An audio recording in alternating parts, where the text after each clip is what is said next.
Sex problem के लिए homeopathic medicine योहिम्बिनम mother tincture का इस्तेमाल कैसे करना चाहिए ताकि योहिम्बिनम मदर टिंचर का बेस्ट से बेस्ट रिजल्ट हमें मिल सके और उसका कोई साइड इफेक्ट हमारा अंदर ना हो। आप लोगों में से कई लोगों को मैं ये कहते हुए सुनता हूँ कि डॉक्टर साहब मैं योहिम्बिनम खा रहा हूँ अपने सेक्सुअल प्रॉब्लम को ठीक करने के लिए, लेकिन इसको लंबे समय तक के लिए इस्तेमाल करने के बावजूद भी मुझे इसका कोई खास परिणाम अभी तक नहीं मिल पाया है। क्या यह मेडिसिन काम नहीं करती है? यदि काम करता भी है तो इसे किस प्रकार से लेना चाहिए, किस प्रकार से इस्तेमाल करना चाहिए कि ये काम करना शुरू कर दे, और किन लोगों को ये मेडिसिन नहीं इस्तेमाल करना चाहिए। तो इन सारी सवालों का जवाब मैं आज इस वीडियो में आप लोगों को देने वाला हूं। तो सबसे पहले जानते हैं कि ये मेडिसिन असल में काम करता है या नहीं।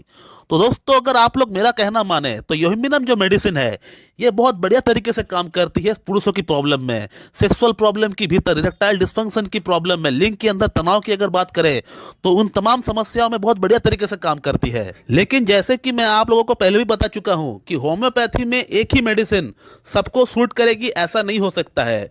होम्योपैथिक मेडिसिन कुछ लक्षण के आधार पर काम करती है। यदि लक्षण मैच होता है आपका अंदर तभी वो मेडिसिन आपको देने से आपको फायदा होगा, नहीं तो वो मेडिसिन से आपको कोई रिजल्ट नहीं मिलने वाला। तो आप लोगों का पहला सवाल का जवाब मैंने अभी तक दे दिया है कि ये मेडिसिन काम करता है या नहीं। इसके अलावा यदि आप लोगों को प्रूफ चाहिए कि ये मेडिसिन असल में काम करता भी है या नहीं, तो उसके लिए आप लोगों को मेरा जो केस वीडियोस है, मैं जिन पेशेंट का प्रॉब्लम को ठीक करता हूं उसका ऊपर जो केस वीडियोस बनाता हूं उससे आप लोगों को देखना पड़ेगा। उसके लिए आप लोगों को मेरे चैनल के अंदर जाना पड़ेगा, वीडियोस को देखना पड़ेगा उठा उठा कर। आप देख पाएंगे कि योहिम्बिनम से प्रॉब्लम पेशेंट का सॉल्व होता है या नहीं, पेशेंट खाकर क्या बोल रहे हैं ये भी आप देख पाएंगे। अगला सवाल की अगर बात करें तो अगला सवाल आप लोगों को पूछा जाता है अक्सर कि इस मेडिसिन को आप पेशेंट के अंदर किस तरह से अप्लाई करते हो, आप पेशेंट के अंदर कौन कौन सी लक्षण के आधार पर इसको आप प्रेस्क्राइब करते हो, कौन से लक्षण देखने पे आप पेशेंट को ये मेडिसिन आप देते हो। तो दोस्तों, योहिम्बिनम को प्रेस्क्राइब करने के लिए मैं 3 लक्षण देखता हूँ पेशेंट का भीतर। तो इसका पहला लक्षण ये होता है कि पेशेंट का अंदर लिंग के अंदर तनाव तो आता है,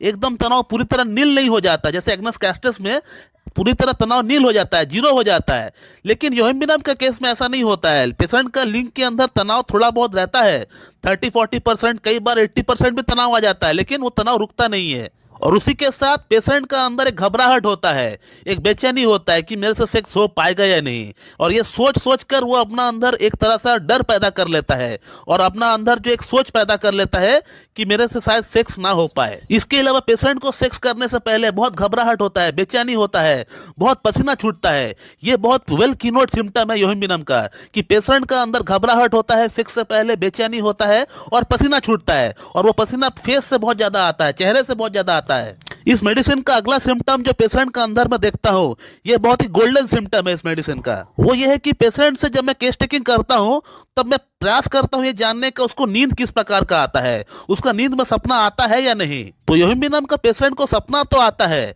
और वो सपना इस प्रकार का होता है कि वो सेक्स करने के लिए गए और फेल हो गए, उनका लिंग में उत्तेजना नहीं आई, उनका लिंग में कठोरता नहीं आई। अब सपना भी वो देखते हैं अपना पास्ट का, पास्ट में हो सकता है उनका कोई गर्लफ्रेंड रहा होगा, किसी के साथ वो उनका इंटीमेसी रहा होगा, तो सपना में वो ये देखता है कि वो सेक्स करने के लिए गए उनके साथ और वो फेल हो गए, लेकिन उस समय तो वो सेक्स ठीक से किए थे पास्ट में, लेकिन वो अब सपना में उनको ऐसा दिख रहा है कि वो सेक्स नहीं कर पा रहे उनके साथ।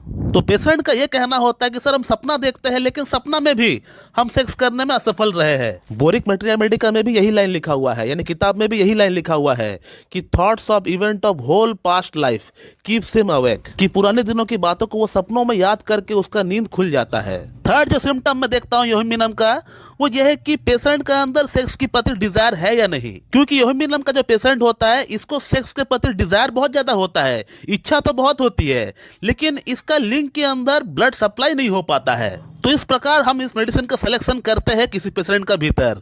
इसके अलावा इस मेडिसिन को हमेशा मदर टिंचर के फॉर्म में ही इस्तेमाल करना चाहिए, इसको 30-100 में इस्तेमाल नहीं करना चाहिए। तो इस मेडिसिन को आपको हमेशा मदर टिंचर के फॉर्म में आपको इस्तेमाल करना पड़ेगा। इसका 15-15 बूंद सुबह, दोपहर, शाम हाफ कप नॉर्मल पानी के साथ मिला के आपको पीना पड़ेगा। अब योहिम्बिनम मेडिसिन को इस्तेमाल करने के साथ साथ बीच बीच में इसका कॉम्प्लीमेंट्री जो मेडिसिन है इसको भी आपको इस्तेमाल करना पड़ेगा, तभी जाके आपका सेक्स प्रॉब्लम पूरी तरह ठीक हो पाएगी। और वो मेडिसिन है कैलाडियम। तो कैलाडियम को आपको 30 पोटेंसी में लेकर आना है और इसका 2-2 बूंद आपको हफ्ते में एक बार लेना है। 2 बूंद 2 चम्मच नॉर्मल पानी के साथ मिला के आपको पीना पड़ेगा हफ्ते में एक बार, सुबह नाश्ते से आधा घंटा पहले। और यूहिम्बिनम को जैसे कि मैंने आपको बताया कि मदर टिंचर के फॉर्म में आपको हर दिन इस्तेमाल करना पड़ेगा, लगातार 2 महीना आपको इस्तेमाल करना है इसको। और कैलाडियम 30 को भी आपको साथ साथ में इस्तेमाल करना है, जैसे मैंने आपको बताया अभी। कैलाडियम यहाँ पे कैटलिस्ट का रोल प्ले करेगी, ये यूहिम्बिनम का काम करने का क्षमता को 3 गुना बढ़ा देगी। और अब बात करते हैं कि इस मेडिसिन को किन किन लोगों को इस्तेमाल नहीं करना चाहिए। तो इस मेडिसिन को आपको इस्तेमाल तब नहीं करना चाहिए यदि आपका स्टमक में कोई अल्सर है, आपको पेप्टिक अल्सर है, आपको डिडोनल अल्सर है, या आपका बॉडी में कहीं पे कोई सूजन है, या आपका फैटी लिवर की समस्या है, या आपका किडनी फंक्शन ठीक नहीं है, या आपका हार्ट की फंक्शन ठीक नहीं है। तो ये कुछ कॉन्ट्रा इंडिकेशन है इस मेडिसिन की। यदि आपको पेप्टिक अल्सर है, आपको डिडोनल अल्सर है, आपका किडनी फंक्शन ठीक नहीं है, या फिर आपका हार्ट की प्रॉब्लम है, या फिर आपको फैटी लिवर की समस्या है, तो इन तमाम समस्याओं में आप इस मेडिसिन का इस्तेमाल ना करें। या फिर आपका बॉडी में कहीं पे कोई स्वेलिंग हो रहा है तो भी आप इस मेडिसिन को इस्तेमाल ना करें। यदि आपको ब्लड शुगर है, आप इस मेडिसिन को इस्तेमाल कर सकते हैं, आप ट्राई करके देख सकते हैं। उसमें अगर आपको कोई प्रॉब्लम फेस हो रहा है तो फिर आप उसको तुरंत बंद कर दीजिए। तो दोस्तों, मैं इस वीडियो को यहीं पे एंड करता हूं। So thank you very much and have a good day.